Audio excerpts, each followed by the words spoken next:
Hello and welcome to History and Film. I'm Rich Simmons. Today we're talking about death. Obviously there's been plenty of death in our timeline so far, but we haven't really addressed it as a concept in and of itself. Today's movie falls into a category I'm still taking credit for inventing, since only my friends use it. Movie vegetables. Movies you need to see because they're good for you, even if you don't particularly enjoy them or they aren't to your usual taste. If a black and white Swedish film from the 1950s doesn't particularly appeal to you, tough, shut up and watch your vegetables. You really do need to see The Seventh Seal. Though it is a period film of sorts, I think it's best to see it as a fantasy. Not in the Lord of the Rings sense, but in the sense that it's whimsical. It's a sort of dark comedy that laughs at death and humanity. Our main character is Antonius Block, a Swedish knight just returning home from the Crusades after 10 years, and about to find that his country is suffering from the ravages of the Black Death. Death himself appears before Antonius as he's relaxing by the shore with his squire. Antonius is played by Max von Sydow, who you may know from his brief appearance at the beginning of The Force Awakens, or as the old three-eyed raven who instructs Bran in Game of Thrones. Here he's just 28 years old. Death isn't just here for a chat, but Antonius challenges him to a game of chess for his life. And as Death is an intellectual, he agrees. Our friends Bill and Ted, of course, challenge Death as well during their bogus journey, an idea taken directly from The Seventh Seal. Antonius' fate is not decided here and now. His game with Death continues throughout the film. And to everyone else, it just looks as though he's playing a game by himself, but we see the pale-faced and black-cloaked Death engaging in philosophical discussions with Antonius while they play. There's not really a plot in this movie, but little stories pop up as Antonius travels across Sweden. Another main character in the film is Joff, a traveling juggler who performs with his wife and another actor, and Joff claims to have visions, but he also enjoys telling stories full of little white lies to entertain his wife, so she adores him, but never really quite knows when he's telling the truth or when he's just teasing. And their trio is on their way to perform at a feast in Elsinore. So let's take a minute to try to get our geography figured out here. The film doesn't really spell any of it out, but it didn't really have a reason to. So the Baltic Sea separates Sweden from mainland Europe. So I think it's safe to say that when we saw Antonius on the shore at the start of the film, he was on the southern coast of Sweden. Elsinore should then be the same location as the Shakespeare play Hamlet. Hamlet is obviously set in Denmark, but Elsinore is just 2 miles across the sea from southern Sweden. And the story of Hamlet is set in roughly the same time period as our movie today. And let's go ahead and talk about the timeline of our movie. Again, it's kind of a fantasy, and it's not very clear when it's set, but that's part of the fantasy idea I mentioned. And I'm going with roughly the mid-1300s. That's likely too late for a crusader to be returning home, but far too early for an historical Swedish painter we're about to meet in the film. But it is about right for the Black Death in the middle. Antonius and his squire stop at a church, and the man painting it tells them about the plague, how the people with it suffer and are covered with boils. These boils are swollen lymph nodes, which form what are called buboes, which is what gives the disease its name, the bubonic plague. The painter here is Albertus Pictor, a famous Swedish artist from the late 15th century. So again, he's more than 100 years early here, but I think that works perfectly for the fantasy element in this movie. It's not really an issue here to have our characters encounter someone from a different time. They see him here because he will be here. Or maybe he's not even really here when our characters come through. Pictor happens to have created a painting called Death Playing Chess that inspired what we see in The Seventh Seal. While Pictor is talking to Antonius' squire, Antonius himself is talking to a priest at the church. He's confessing that he's not sure whether or not he believes in God, and he's frustrated that if there is a God, why would he leave any room for doubt? He says he's not afraid to die, but he really wants to know whether or not there's an afterlife before he does. I wrote down a line here that he says, "We carve out an idol of our fear and call it God." What Antonius doesn't realize here is that the priest he's talking to is actually Death. We, the audience, know, but Antonius can't see him through the confessional screen. He also inadvertently gives away his chess strategy before realizing who he was talking to. This whole movie really is just an existential one, man's vain run from death. Even the mural Pictor is working on while they're here is the dance of death, with death leading souls to the afterlife. This is also often called a danse macabre, a kind of lighthearted art motif illustrating how we are all equal to death. We're all skeletons in the end. As they leave the church, they encounter a woman doomed to be burned at the stake. Her captors are convinced her witchcraft has caused the plague that's fallen on Sweden. They continue on, and on a farm, the squire encounters the former priest who convinced Antonius to go on the crusade in the first place. He's mad at him because it was all just a waste of time. The priest himself is now a thief and a general scoundrel. And again, there's just this whole theme of the futility of man's actions. We then finally get our characters all together on the same scene. Our juggler Joff and his crew are performing to an unenthusiastic crowd that eventually includes Antonius and his squire. This scene is interrupted by a traveling band of priests and plague victims. Many in this caravan are whipping themselves in penitence. These were known as flagellants, people who sought to purify themselves religiously through physical pain. This practice dates back to the 11th century and continues to some extent to the present day. The Black Death led to a surge in the practice.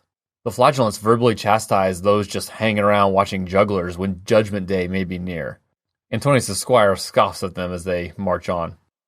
That evening, after the performance, Antonius ends up camped near Joff and his wife, and the group just continues reflecting on life while they are surrounded by so much death.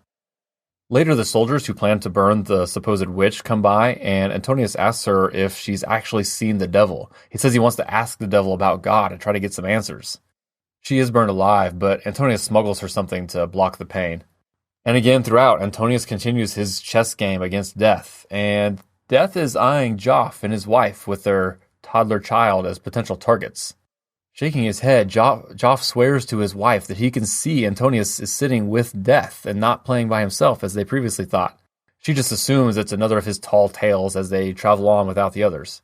Even Joff himself isn't sure whether what he's seeing is real or not. Antonius and his company reach his castle. There's actually a band of about 5 of them now, not counting Joff's family, who went on their own way. I'm just giving the highlights as usual. Antonius' wife is there, who he's not seen in 10 years. It storms that night, and the movie makes us fear for Joff's family out in the open. But in the end, death comes for all of those at Antonius' castle. By morning, the storm has passed, and Joff's family enjoys a beautiful morning. In the distance, Joff sees a danse macabre of death leading Antonius and all those who are with him to the afterlife. His wife wants him to stop teasing, but we know it's real, and death comes for us all. But Joff's day has not yet come. Life goes on. The silhouette here of this danse macabre, again, that's kind of hard to say, is absolutely iconic. There's a great chance you've seen it, even if you've never even heard of the Seventh Seal.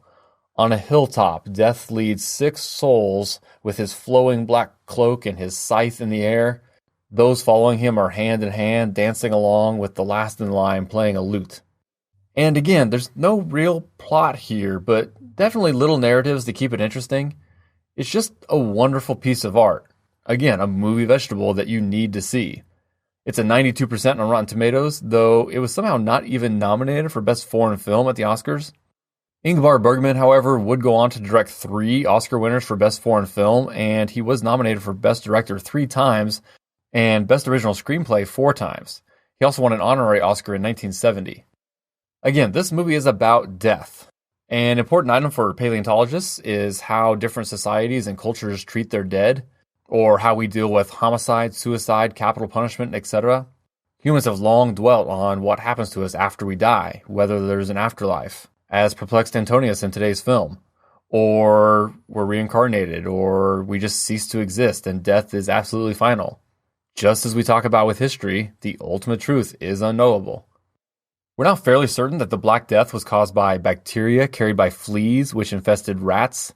As these rats made their way from Central Asia along the Silk Road and into Europe, Europe's population was devastated. Again, if I had said decimated, that would be an understatement. Accurate estimates are impossible, but we're talking 75 to 200 million deaths, with 30 to 60% of Europe's population falling victim to the disease. It would be another 200 years before the population recovered to its pre-Black Death level. And it wasn't miraculously cured or anything. Outbreaks would recur for centuries. Some were immune, and people did get better about quarantining the affected. The mid-14th century was just by far the worst flare-up. So, the Crusades have come up several times in our timeline so far, but I don't think I've discussed them in much detail. Basically, the Crusades were just a series of dozens of religious wars and campaigns in medieval times. Mostly we just hear about those aimed at liberating Jerusalem from Muslim control, but as we also saw in Alexander Nevsky, that they could be directed against any non-Catholic group. The First Crusade was called for by Pope Urban II in 1095. He hoped to help the Byzantine Empire, which again had evolved from the eastern half of the Roman Empire, fend off Turks migrating west. He also hoped to maintain Christian access to many of their holy sites in the Middle East, which were now under Muslim control. His call was answered, and men went for a variety of reasons, whether sent by their feudal lord, hoping to regain God's favor, or seeking personal wealth or glory. For 2 centuries, various waves of crusades were sent, but the Holy Land was never reclaimed.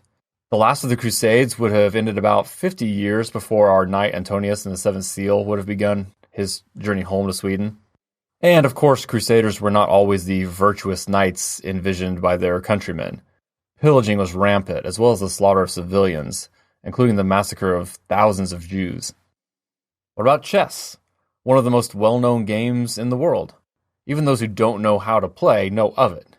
Chess has evolved over the centuries, and we can trace back its roots to around 1500 years ago in India. Just like the plague, it spread across the Silk Road. By the 15th century, it was approximately the game we know today, so Antonius and the Seventh Seal could have been playing with a few different rules than we would have today. When we see Joff perform, he wears a costume we traditionally think of for like a court jester, with one design on his left half and a completely different pattern in color on his right half. This is called motley, which basically does just mean random stuff thrown together. It's just been common for jesters, performing fools, and the like to wear motley. A similar role is that of the Harlequin in Italian theater. This is why the Joker's companion in the Batman comics is called Harley Quinn. And the term motley crew refers to a ragtag bunch of unsavory people thrown together, which of course makes it a good choice for a rock band in the 80s. Elsewhere in the world around this time, the 100 Years' War between England and France was getting underway, and we'll be discussing it a lot more later on. Singapore begins to become a prominent trading center. And the Ming Dynasty in China will begin in 1368, and that's where we're headed next week, as we follow a group of Korean envoys navigating their tense relationship with the Ming in 2001's The Warrior.